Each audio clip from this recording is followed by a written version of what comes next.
नमस्कार, आप देख रहे हैं यूपी मांगे उत्तर। मैं हूं कुंदन जमयार। राजनीति में बयानबाजी आम बात है। लोगों को रिझाने, विरोधियों को फंसाने और माइलेज के लिए बयानबाजी होती रहती है। कभी कभी ऐसे बयान भी नेताओं के मुंह से निकल जाते हैं जो राजनीति की गलियों से हटकर सीधा आम इंसान के जीवन पर असर डालते हैं, लेकिन कई बार ये बैकफायर भी हो जाता है। अब जैसे बीजेपी के पूर्व विधायक राघवेंद्र सिंह की ही बात सुन लीजिए। वो कह रहे हैं कि मुस्लिम लड़कियों को भगाकर लाने पर नौकरी और सुरक्षा की गारंटी दी जाएगी। मगर सवाल है, नेताजी के लिए ऐसी नौबत क्यों आई, क्यों वो ऐसा बयान दे रहे हैं?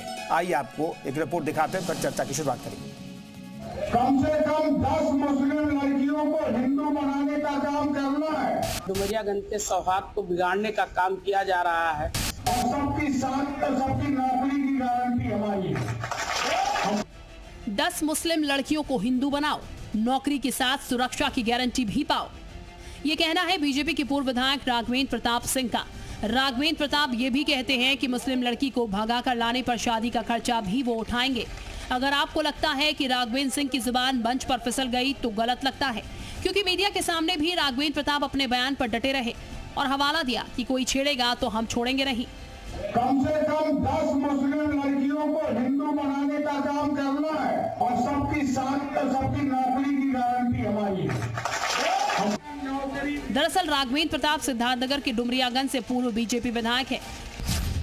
डुमरियागंज के धनखरपुर गांव में बीते दिनों 2 हिंदू लड़कियों का मुस्लिम लड़कों के साथ शादी करने का मामला सामने आया था। दोनों हिंदू युवतियों ने मुस्लिम युवकों के साथ भागकर शादी की थी।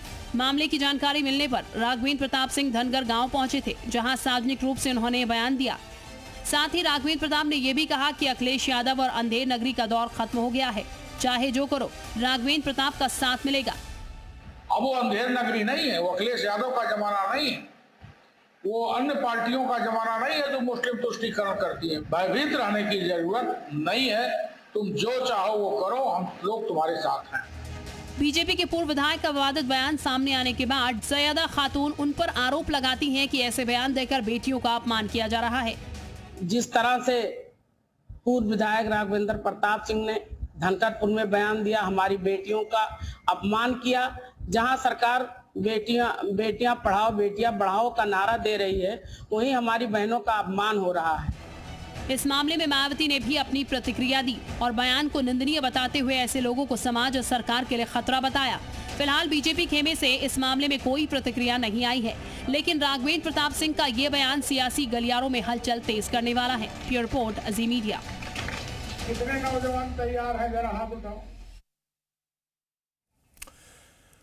तो इस मसले पर बातचीत करने के लिए राघवेंद्र प्रताप सिंह खुद हमारे साथ मौजूद हैं। बीजेपी के पूर्व विधायक है। राघवेंद्र जी, स्वागत है आपका। आखिर आपने क्यों कहा कि 10 बेटियों का कन्वर्जन हिंदू में होना चाहिए, उनका धर्मांतरण होना चाहिए? आखिर ऐसी नौबत क्यों आई?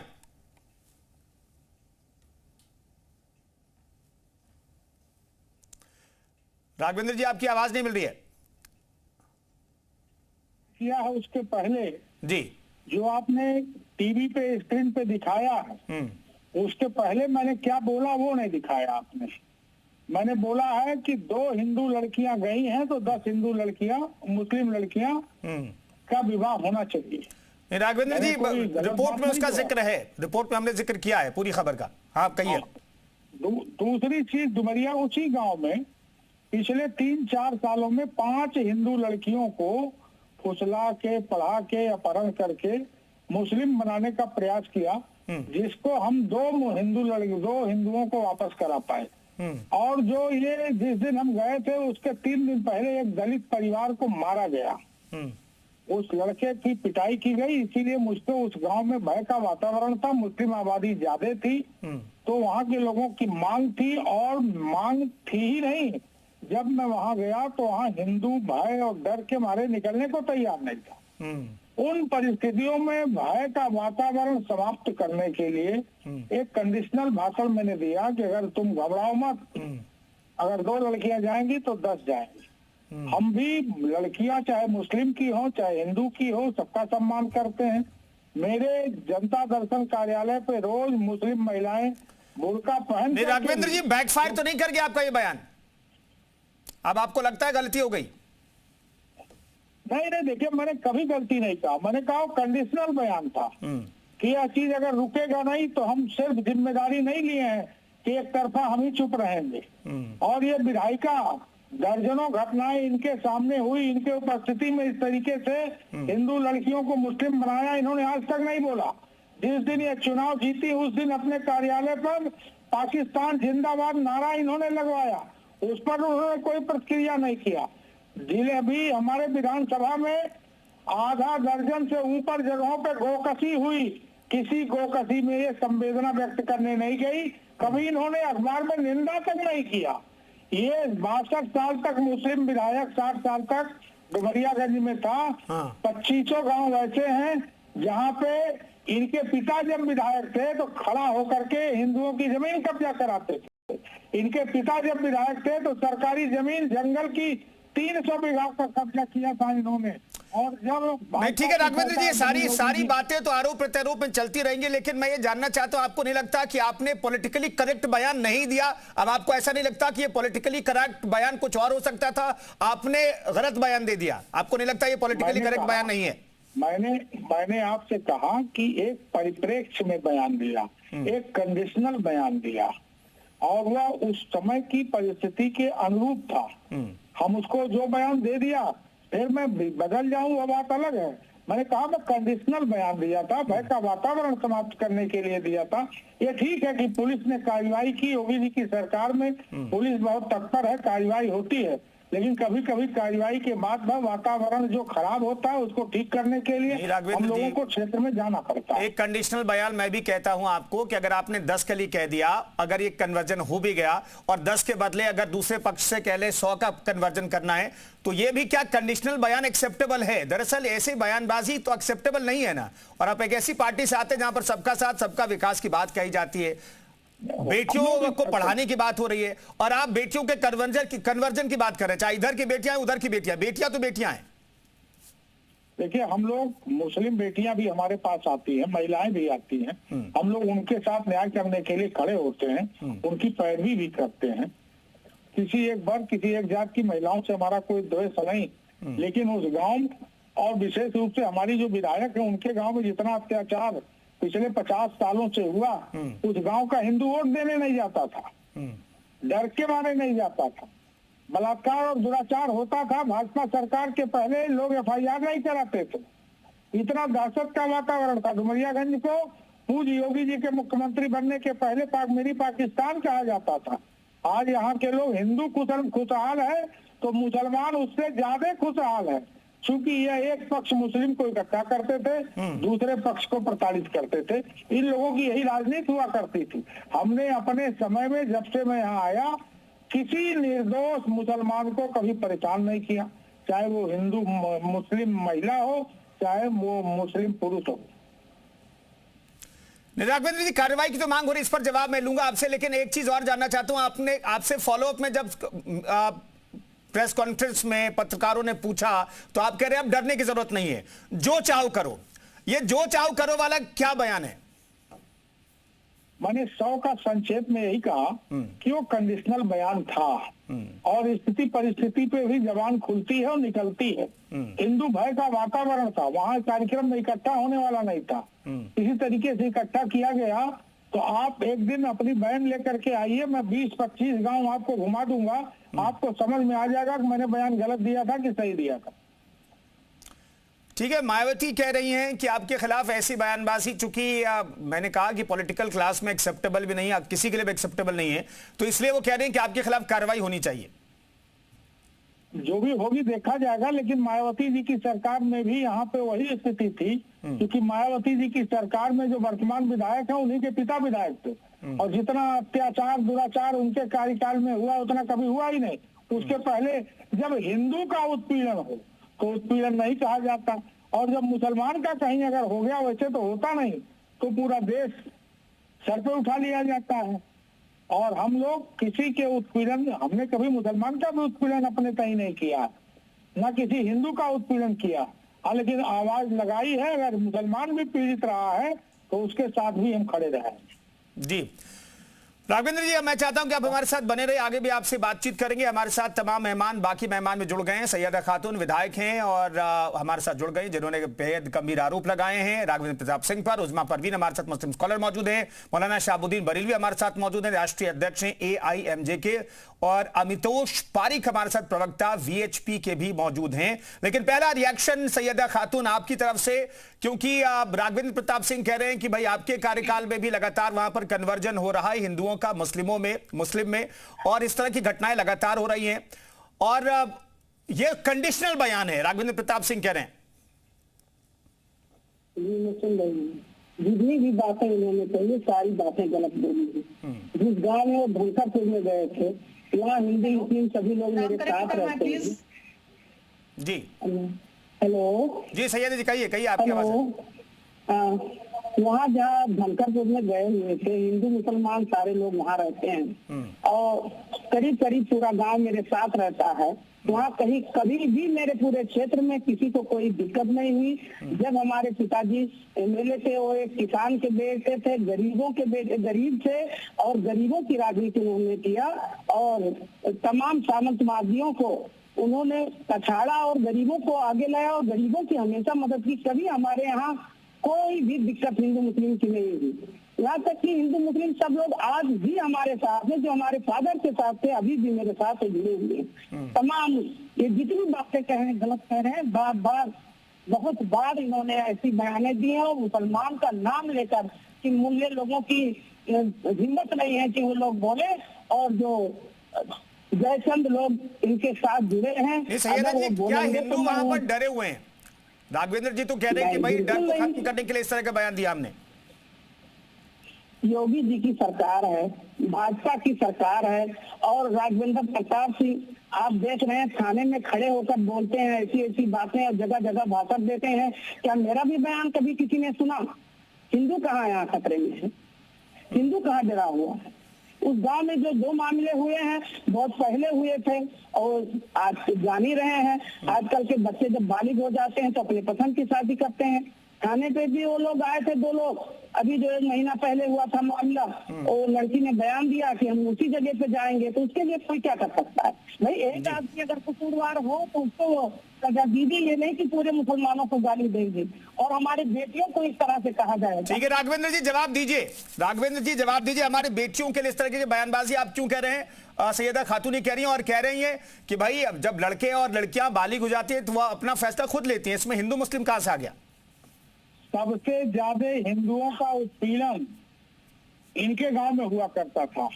इनके गांव में जब MLA MP का चुनाव होता था और जब मतदान होता था तो वहाँ का हिंदू 2 दिन पहले फूफा नाना चाचा के यहाँ चला जाता था। यह लोग मरवाते थे, पिटवाते थे, जिससे हिंदू भयभीत रहता था। जब से मैं आया हूँ तब से 38-36 वोट भाजपा को मिलता था। जब से मैं आया हूँ 8 साढ़े 8 वोट भाजपा को मिला। इनके गांव में जितना हिंदू जैसे लगता था कि ये बांग्लादेश में जो दिखाया जा रहा था सीरियल, वैसे ही क्या नाम है इनके गांव, बिथरिया गांव है इनका।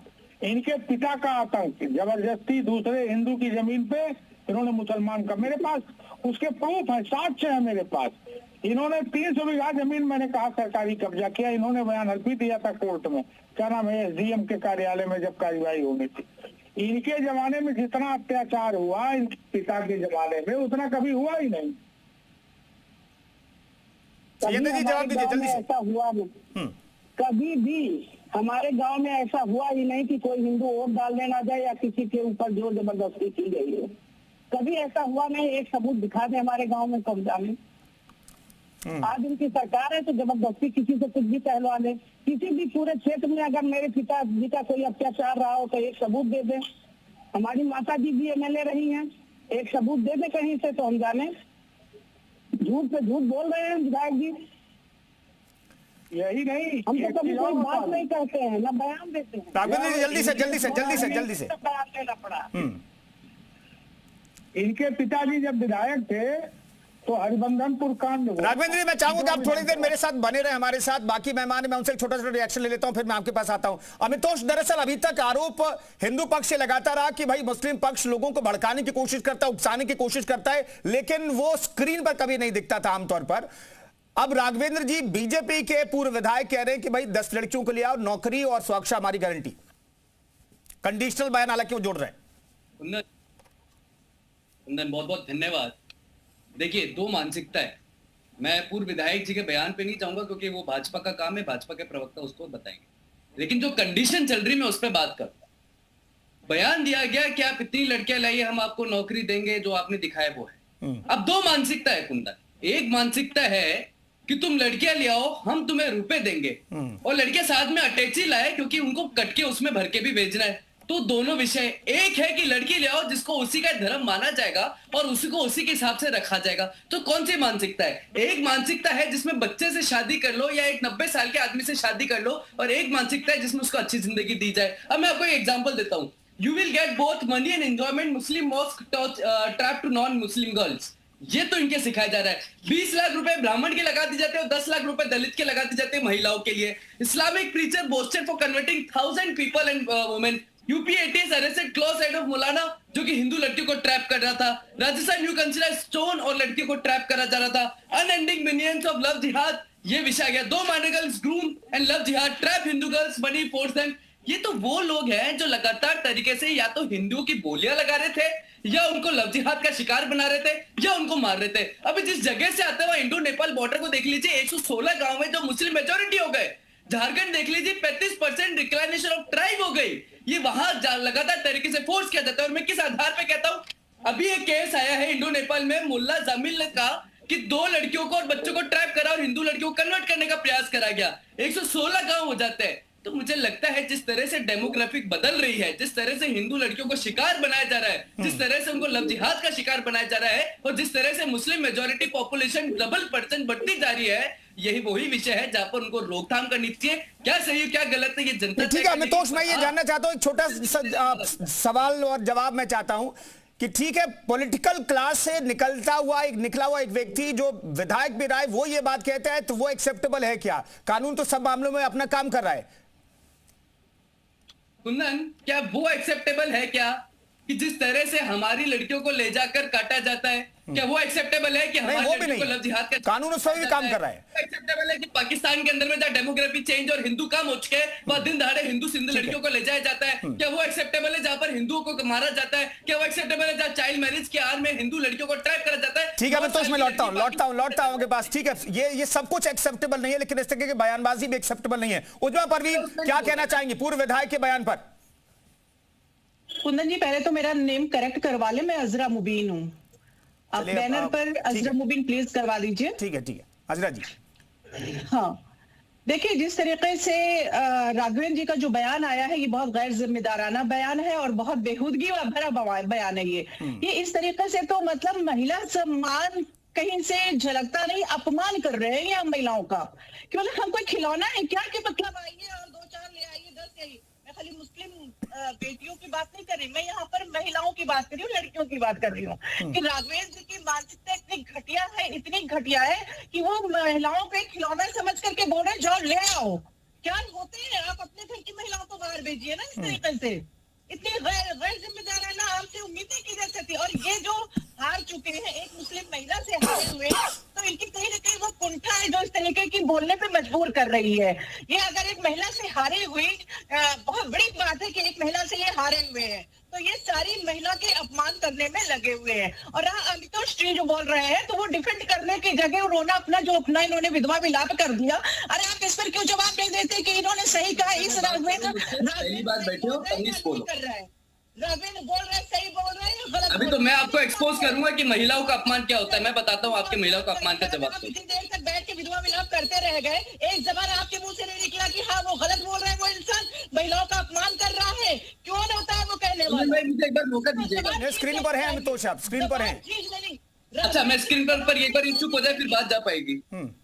राघवेंद्र की जबान महिला आयोग, अरे जवान खींच लेनी चाहिए, बहुत कुछ चीजें। महिला आयोग पर अब सुनिए मेरी बात। किस तरीके से बातें की जा रही है, आप ठीक है प्लीज, थोड़ा वक्त कम है। अजरा जी थोड़ा छोटा सा रिएक्शन दे रहा हूँ। ये महिला, ये मेरी बहन जो मुस्लिम समाज से आती है, इनको कितनी पीड़ा हुई है महिला अपमान की, लेकिन इनकी कुरान में सूरत 2 अल बकरा आयत 223 कह रही है कि तुम्हारी स्त्रियां तुम्हारी खेती है।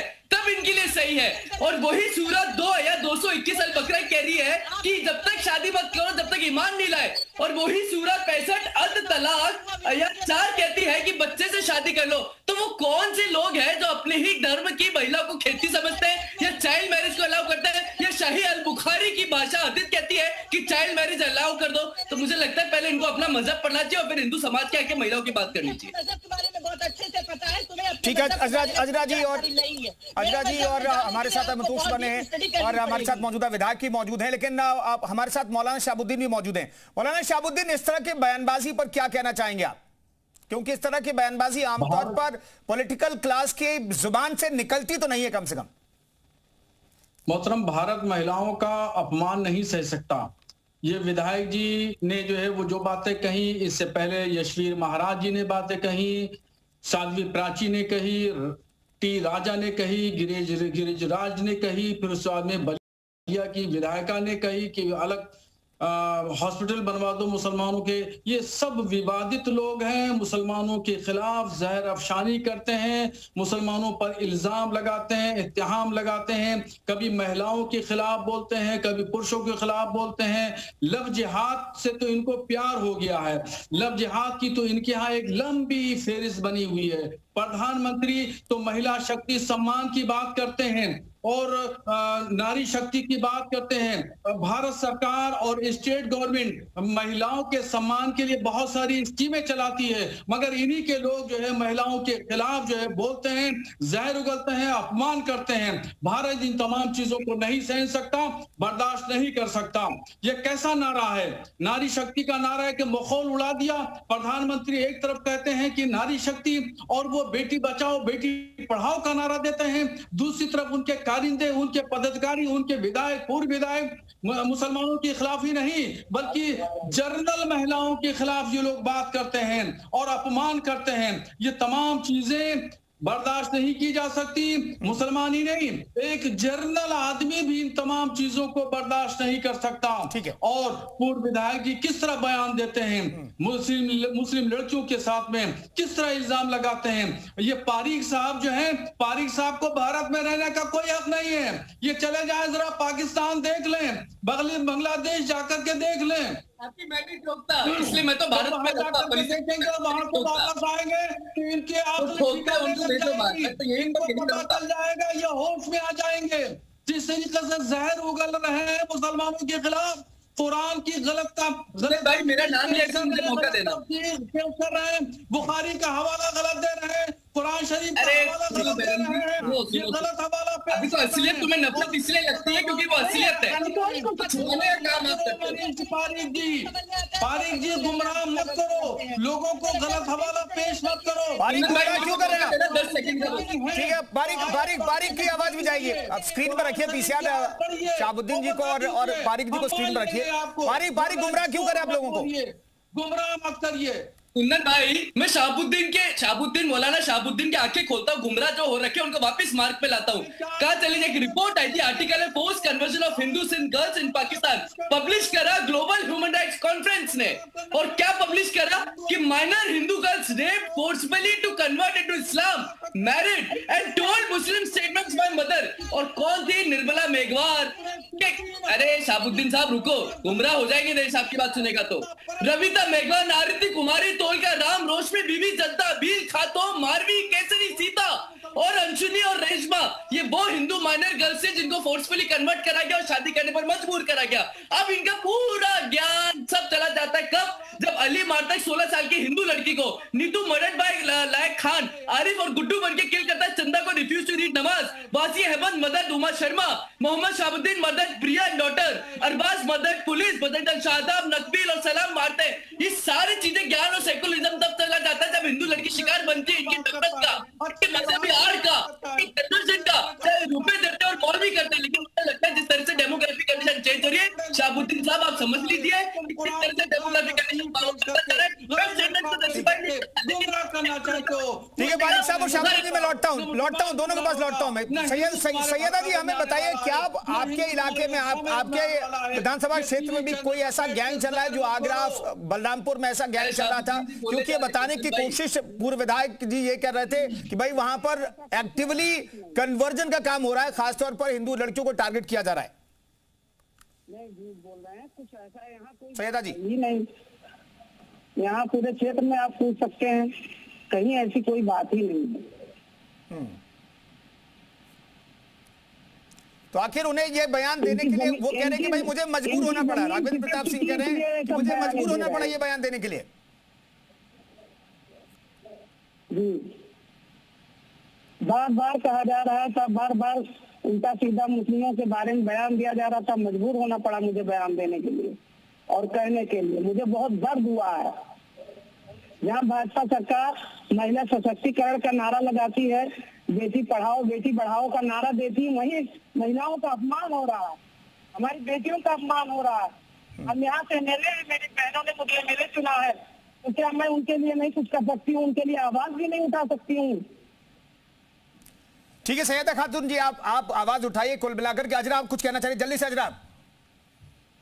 मैं ये कहना चाह रही थी कि अमितोष जी को जरा सा इतना जो दर्द है वो दर्द इनका मैं जाहिर करना चाह रही हूँ। क्यों इतने दर्द है इनको दर्द इस बात मेरे को तो मेरी बहनों का दर्द है, और मैं तो तब तक आवाज उठाऊंगा जब तक हिंदू लड़कियों को नफरती मजहबी लोग शिकार बनाते रहेंगे। मेरी बात सुनो, बिल्कुल बिल्कुल अमितोष, करना चाहिए, दर्द होना चाहिए। और आप समझिए, बीजेपी के जो नेता शहनवाज है वो खुद उन्होंने हिंदू लड़के से शादी कर ली, उनको क्यों नहीं रोकते? उनको जाके समझाइए ना। तो वो दर्द आपके दिल में है, मैं मान रही हूँ कि ये दर्द है। चलिए बहुत बहुत धन्यवाद, मैं माफी चाहूंगा, रोक रहा हूँ अजरा आपको और तमाम मेहमानों को बहुत बहुत धन्यवाद है चर्चा में शरीक होने के लिए। तो राघवेंद्र प्रताप सिंह बीजेपी के पूर्व विधायक है, उन्होंने जो बयान दिया उस पर तमाम पक्षों की राय इस खास डिबेट में आप सुन रहे थे, देख रहे थे। फिलहाल इस खास कार्यक्रम में इतना ही, रुकेंगे एक बहुत ही छोटे से ब्रेक के लिए।